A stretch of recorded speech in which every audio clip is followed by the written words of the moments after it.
حضرت جنید بغدادی رحمتullah تعالی علیہ تقریر کر رہے تھے تو ایک شرابی پہ اثر ہو گیا، دوڑا ہوا آیا، کہنے لگا حضور ہر روز شراب پی ہے، 40 سال ہو گئے شراب پیتے، آپ کی باتیں دل کو لگ گئی ہیں، لیکن آج توبہ کروں گا تو اللہ معاف کر دے گا۔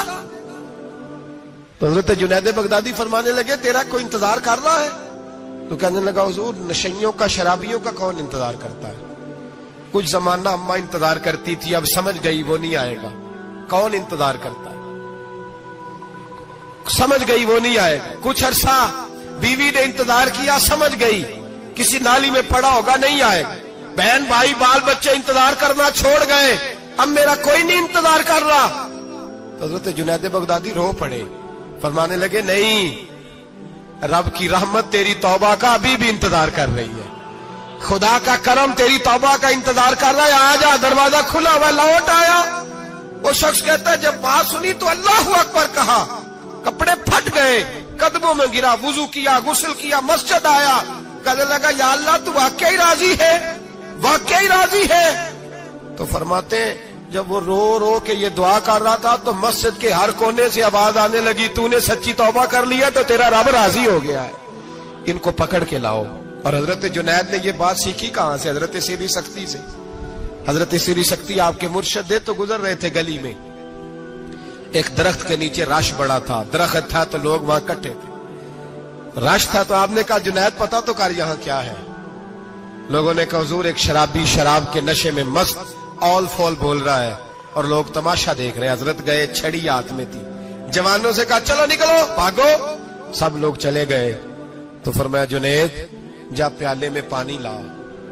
فرماتے میں پانی لایا تو حضرت نے اپنے ہاتھوں سے اس کا منہ دھو ڈالا۔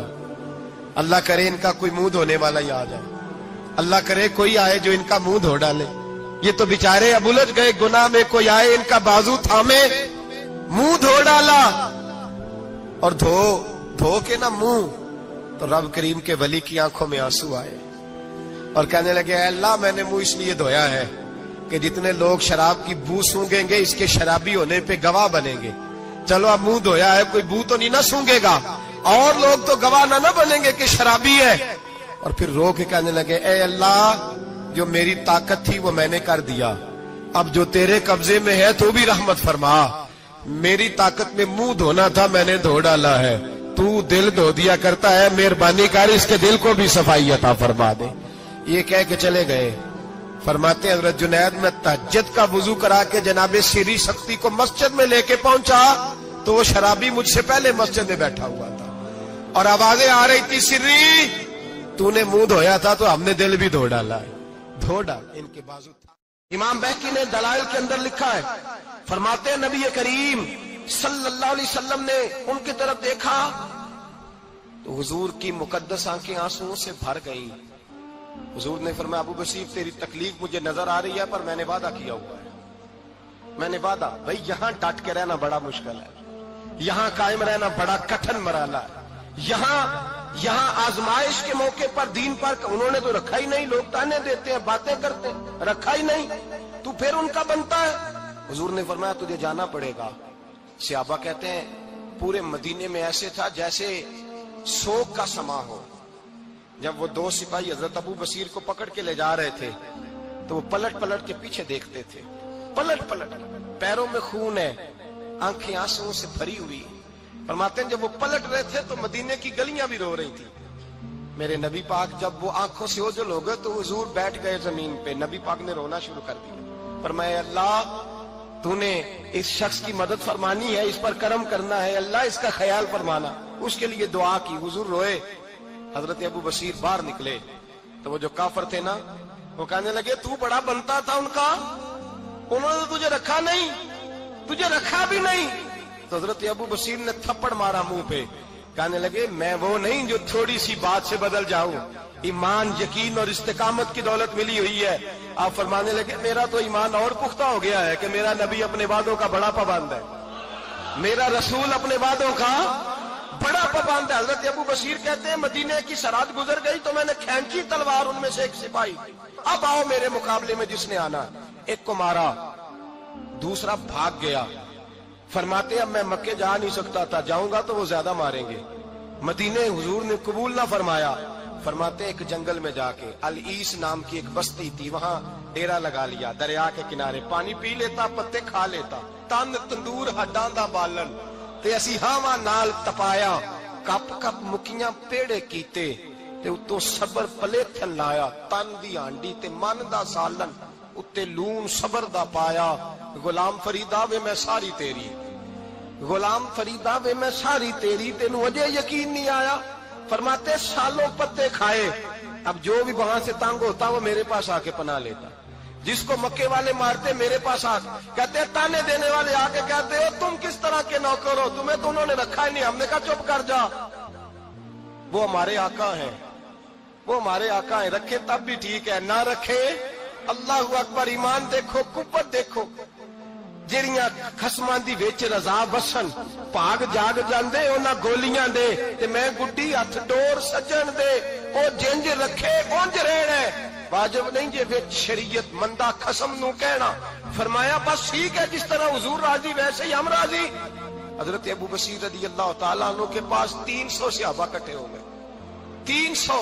حضرت ابو بصیر جب مدینے کی سرحد سے گزر رہے تھے نا, تو نبی پاک نے ایک آواز دی تھی. فرمایا ابو بصیر ایک وقت آئے گا کہ میرا پیغام تجھ تک پہنچے گا, ایک ٹائم آئے گا. حضرت ابو بصیر سے جب کوئی کہتا نا کہ زندہ کس بات پہ ہو, تو فرمانے لگے مصطفیٰ کے فرمان پہ بڑا یقین ہے, بلاوا آئے گا, مجھے بلاوا, مجھے یقین ہے کہ مجھے بلاوا, بڑی امید ہے سرکار قدموں میں بلائیں گے, اور کرم کی جب نظر ہوگی مدینے, مجھے یقین ہے کہ مجھے بلاوا. حضرت ابو بصیر رضی اللہ تعالیٰ عنہ فرماتے ہیں کہ وقت گزرتا گیا, 300 لوگ اکٹھے ہو گئے. جب کوئی مسلمانوں کا قافلہ مکے کے پاس سے گزرتا تو مکے والے لوٹ لیتے تھے. حضور نے بھی اجازت دی مدینے والوں کو, اگر ان کا قافلہ کوئی آئے تمہیں بھی حملے کی اجازت ہے, کفر کا مال مال غنیمت ہے. حضرت ابو بصیر کہتے ہیں جب بھی ہمارے قریب سے وہ رستہ تھا شام کی طرف جانے کا, جب بھی کافر گزرتے ہم ان کے قافلے پکڑ لیتے, لوٹتے, ہم بھی ان کو اس طرح کی سزا دیتے جو مسلمانوں کو دیتے تھے. فرماتے ان کا جینا محال ہو گیا, ہاتھ باندھ کے نبی پاک کی بارگاہ میں گئے, کہنے لگے یہ شرک ختم فرما دیں اور آپ ان کو بلا لیں, بلا لیں. حضرت ابو بصیر فرماتے ہیں میں بوڑھا آدمی تھا, دن بھر میں کام کرتا, محنت کرتا, اس علاقے میں کھیتی باڑی کرتا, جب رات ہوتی تو میں کسی پہاڑ کے ٹیلے پہ بیٹھتا اور مدینے کی جانب منہ کر لیتا, اور میں انتظار کرتا بلاوا کب آئے گا, کب حضور کا پیغام آئے گا, میں انتظار کرتا. حضرت ابو بصیر رضی اللہ تعالیٰ عنہ بیمار ہو گئے, شدید بیمار, سخت بیمار تھے, تو قریش نے شیخ ختم کی. حضرت ابو ہریرہ کہتے ہیں نبی پاک نے 2 صحابہ کو روکا دیا, فرمایا جاؤ اسے جا کے کہو آ جائے, اسے کہو آ جائے. صحابہ کہتے ہیں ہم پہنچے تو ان کا آخری وقت چل رہا تھا, آخری ہجکیاں تھیں, ایمان اور یقین دیکھو, آخری ہجکیاں. لوگ کہتے ابو بصیر وقت آ گیا, وہ کہتے نہیں ابھی وقت نہیں آیا, وقت تب آئے گا جب نبی پاک کا بلاوا آئے گا.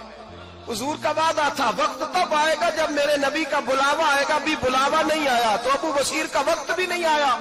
صحابہ کہتے ہم نے جا کے رکا, تھمایا, اٹھنے کی بھی طاقت نہیں تھی.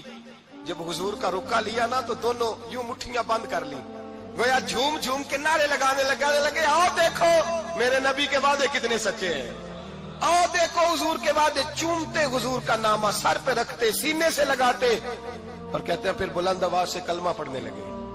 کہنے لگے حضور میں حاضر ہوا, یا رسول اللہ میں آیا. کہتے بلند آواز سے کلمہ پڑھا اور ان کی روح پرواز کر گئی, ان کی روح پرواز کر گئی. نبی رحمت صلی اللہ علیہ وسلم کے غلاموں کا یقین, اعتماد اتنے اعلیٰ درجے کا. کمزور مسلمان, دائیں بائیں دیکھتا مسلمان, کفر کے وعدوں پر اعتبار کرتا, یہودی عیسائی اور سکھ کے وعدوں پر اعتبار کرتا, دنیا دار ٹھگ اور چور کے وعدوں پر اعتبار کرتا, یہ رب کریم کے وعدے پر اعتبار نہیں کرتا, یہ اللہ رسول کے ساتھ اپنی توجہ کو مبذول نہیں کرتا. میرے رسول کریم سید عالم صلی اللہ علیہ وسلم کے غلاموں نے اعتماد کر کے, یقین کر کے ہمیں بتلایا ہے کہ جب تیرے پاس یقین کی دولت ہوتی ہے پھر تو دنیا کا طاقتور آدمی ہوتا ہے. جب تیرے پاس ایمان کی قوت ہوتی ہے تو دنیا کا سب سے مضبوط شخص ہوتا ہے. اپنے آپ کو مضبوط کریں, اپنے اندر ایمان کی توانائی پیدا کریں. یہ جھوٹے وعدوں پر, جھوٹی تسلیوں پہ اپنے آپ کو زندہ نہ رکھیں, نہ دیکھیں دائیں بائیں کیا ہو رہا ہے, توجہ سیدھی اللہ رسول کی جانب رکھیں. مضبوط ایمان پیدا کرے, تگڑا, دانائی والا. ایک حدیث میں نے البدایہ میں پڑھی, اور جب روایت پڑھی نا تو پڑھ کے میں نے کتاب بند کر دی. میں نے کہا بس بھائی اب اس سے آگے کہاں جانا ہے کسی نے, یہ تو حد ہے, اس عنوان پر حد ہے.